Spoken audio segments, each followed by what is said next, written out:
Welcome to the Monsters Among Us podcast. This is episode 7, Sinkhole Sam. Today we're diving into a really interesting piece of Kansas folklore, the legend of Sinkhole Sam. Right, the supposed monster from a lake near Inman. We've got some old newspaper clippings, local stories. Mostly hitting its peak around the mid-20th century, yeah. Well, We want to sort of unpack where this all came I from. definitely look at some of the creepier encounters people claim to have had. Okay, so setting the scene. Inman, Kansas. Before the 1920s, it was quite different. More rivers, swamps.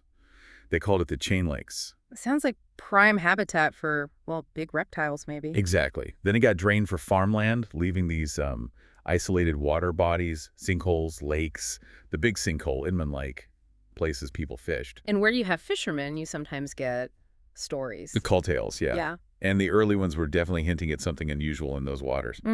Was there that theory about oil drilling, too, that it, opened up underwater springs? Yeah, some people wondered if that might have let something different into the sinkholes, something previously trapped maybe, which, adds a layer of possibility perhaps. Okay, so when does it really, kick off? Things properly ignite in late 1952. We've got this report from two fishermen. The ones who were never identified, right? It's always a bit suspicious, though. It is, yeah. But they claimed they saw something pretty unnerving in the big sinkhole. What did they say they saw? Described it as a flat-headed, 15-foot-long, serpentine-like creature with some kind of tail fin. 15 feet. That's significant. And serpentine. Yeah, snake-like. Apparently just surfaced briefly, scared them, and then vanished. And that one report was enough. It seems like it. Suddenly, Sinkhole Sam was the name on everyone's lips. People started, flocking to the big sinkhole. Tourists, locals. Hoping to see it themselves? Exactly. And the next year, 1953, saw this big spike in reported sightings. It's almost like the power of suggestion took hold. Or maybe there really was something there people were seeing more often. But the descriptions varied a lot, didn't they? They really did. That's one of the unsettling parts. Most agreed on the long, snake-like shape, but then you get specifics like a 21-inch circumference. That's oddly precise. Right. Or a fluted tail, a long fin down its back, and my favorite, the big non-snake-like grin. A grin. Okay, that's just plain creepy. Makes it sound less like an animal and more like something else. It does add a weird vibe, doesn't it? Makes you wonder if fear was, coloring the memories or if the stories were just getting wilder in the retelling. So how did the newspapers handle it initially? Were they taking it seriously? Not really at first. It seemed more like local amusement. There was this guy, Ernest Dewey, a journalist for the Salina Journal. Oh, yeah, the Flippin' guy. That's him. He wrote this satirical piece inventing a creature called the Flippingurkle to explain Sam. Said it was so stupid it went extinct without noticing. Brief chuckle sound implied. That's one way to deal with it. And another paper, the Council Grove Republican, joked that Sam was responsible for Lake Inman's water levels changing because he was drinking it all or hibernating. So definitely a lot of initial eye-rolling from the press, treating it like a joke. Pretty much. Just shows that general skepticism, a way to laugh off something bizarre. But that changed, didn't it? Things became a bit more serious. They did. October 1953, Mary Kay Flynn writes an article for the NEA News Service. Sinkhole Sam, the monster of Kansas, is sighted again. And NEA means it went national. Exactly. Suddenly, newspapers all over the country are printing this story. That likely ramped up the fear and the fascination considerably. Did her article feature any specific scary encounters? It did. It highlighted accounts from Inman locals. Albert Neufeld, for instance. What was his story? Neufeld claimed he actually shot at the creature. Fired 15 times, thought he might have hit it twice. 15 shots. Wow. How big did he say it was? He estimated it at 15 feet long, with a head about 7 inches wide. It's a pretty dramatic, pretty aggressive encounter. Definitely more than just seeing something swim by. And there was another one. Regier. George H. Reger Jr., yeah. He reported hearing this huge splash, then seeing a large, serpent-like creature moving, undulating in the water. And he was scared. He apparently said it was the largest snake he'd ever seen in his life. These aren't just quick glances, they're detailed claims. Flynn's article captured that split view too, right? Yeah. Believers versus skeptics. Yeah, it did. It mentioned locals insisting that responsible citizens had seen Sam. But then you had the scoffers saying it was nonsense, maybe related to the oil drilling, and asking how a monster gets into a sinkhole anyway. Did the believers have an answer for that? How it got in? Their theory was maybe during floods, that it could have come from Inman Lake or Little Arkansas River when the water was high and connected things. Plausible, I suppose, if you accept the premise of a giant creature. It's that need to explain the unexplained, right? Especially if it feels threatening. And Milpenner wrote about the scene, too. Yeah, in his novel, Section 27, he recalled seeing tons of cars around after a neighbor reported a 30-foot snake. That's when the Hutchinson News apparently coined the name Sinkhole Sam. 30 feet now, see? It's growing already. Exactly. It shows how the hype built. But then, after that flurry in '53, things went quiet. Sam vanished from the headlines for, like, 15 years. Like the monster went dormant. Or the story just ran its course for a while. Until the late '60s. What happened then? Similar stories popped up, but this time down south, in Kingman, Kansas. About an hour from Inman. Another lake monster. Serpent-like creature again, yeah. But this one had a much scarier angle attached. Yeah. It was supposedly killing cattle. Okay, that's definitely escalating things. Killing livestock is serious. Absolutely. There was a specific report in October of a 20-foot snake dragging a calf into Kingman County Lake. 20 feet. That would be terrifying. Did people react? Oh, yeah. It sparked swamp hunts, people going out looking for it.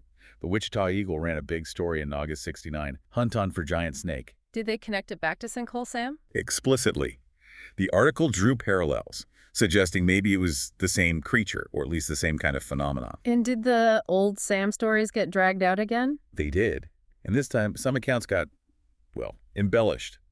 Suddenly you heard whispers that Sam hadn't just been seen back in the '50s, but had attacked passersby, killed livestock. Wait, attacks on people? Was that ever claimed back in the 50s? Not really in the main reports, no.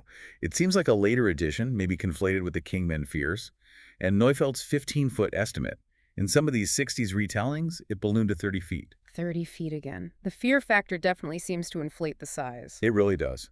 And more unsettling stories came out around Kingman, too. Jim Hitch wrote about a 1963 sighting by a Raymond Dunbar, a 10-foot black snake with weird white spots or stripes. Unusual markings. And this other story, really strange, about an unnamed farmer whose horse supposedly got spooked by a large snake throwing him into a marsh. Thrown by a snake? How would that even work? It's unclear.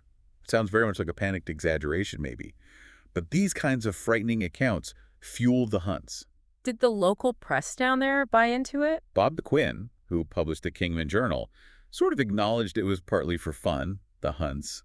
But he also said the number of reports, especially the scary ones, made it hard to just dismiss entirely. So they searched. Did they find anything? They had a big hunt in the Nenaska River Valley in August '69, found nothing matching the descriptions. But some people were still convinced. Dr. N.E. Allison, a local dentist involved in the hunt, remained pretty sure there was a large snake. He was impressed by the seriousness of witnesses like Bill Milford. Milford, what was his claim? Milford claimed his horse was actually tripped by the creature. That's a very physical interaction. Tripped by a snake. Again, hard to picture. What did Dr. Allison think it was? He had this wild theory about maybe a tropical python, somehow released or escaped, adapting to Kansas. A python surviving Kansas winters. Seems unlikely. Very unlikely. But it shows how they were grasping for explanations for these sightings. They did find some big water snakes, maybe 8 to 10 feet. Which are big and could certainly scare someone, but not a 20 or 30-foot monster. Exactly. And after one last hunt in January 1970, turned up nothing again. Well, the Kingman snake stories faded away, just like Sinkhole Sam had before. So decades of stories, sightings, hunts, fears about livestock, even shootings, and zero physical proof. Not a shred. No photos, no body, no bones, nothing verifiable in all that time in a relatively small area. It's telling, isn't it? It really makes you lean towards the other explanations. Misidentification, maybe?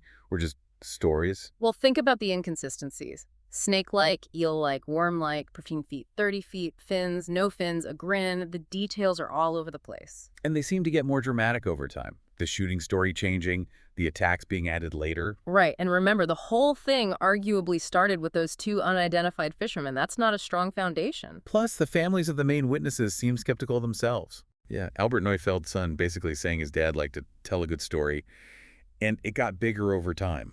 The more people who saw Sinkhole Sam, the bigger he would get. That's pretty damning coming from his son. And George Rigger's daughter apparently didn't buy her dad's story either. Adds another layer of doubt. Wasn't there also that rumor about it starting in a tavern? Uh-huh. The 1969 Wichita Eagle article mentioned a claim that it all began with a guy named Wiley Case exaggerating to a reporter in an Inman bar. A bar story that got out of hand? It's certainly possible. Once the first newspaper story hit, then you see the flood of reports. It really looks like a rumor that just snowballed, maybe amplified by people wanting to put little Inman on the map. Give the town something unique, even if it was a bit scary. Could be. But the legend itself, it did stick around for a while. People remembered it. Yeah, even into the 80s. The Hutchinson News did a piece asking basically whatever happened to Sinkhole Sam. Shows it hadn't been completely forgotten. And he still pops up now and then. In what way? Art competitions, cryptozoology websites, podcasts like ours. Right, and that anecdote about the mayor. Oh yeah, Inland Mayor Adolf Neufeld in '87, reminiscing about Sam laughing, but making it clear it was history, part of the past. So locally, it's more of a fond, maybe slightly embarrassing memory now. Seems that way. Most people in Inman today apparently don't know or talk much about it, but cryptid fans, they're still interested. There was even a student hunt in 2021. Still looking. And he's in a trading card game. Metazoo, yeah. Sinkhole Sam lives on in pop culture, at least. It brings us back to that Mill Penner quote, doesn't it? It does. Whether the story of Sinkhole Sam is true or not, I know one thing for certain: the legend is real. The story itself has power, regardless of the facts. So we've tracked Sam from those first kind of murky sightings through the fear, the skepticism, the media hype, the Kingman connection, and into its current status as folklore. It's quite the journey for a local legend, covering everything from genuine fear to outright satire. A classic monster tale in many ways. Leaves you with a final thought, though. Why do these stories persist?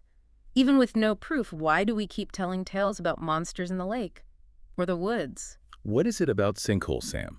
About the idea of something unknown lurking just beneath the surface that still captures our imagination after all these years? Makes you think, doesn't it?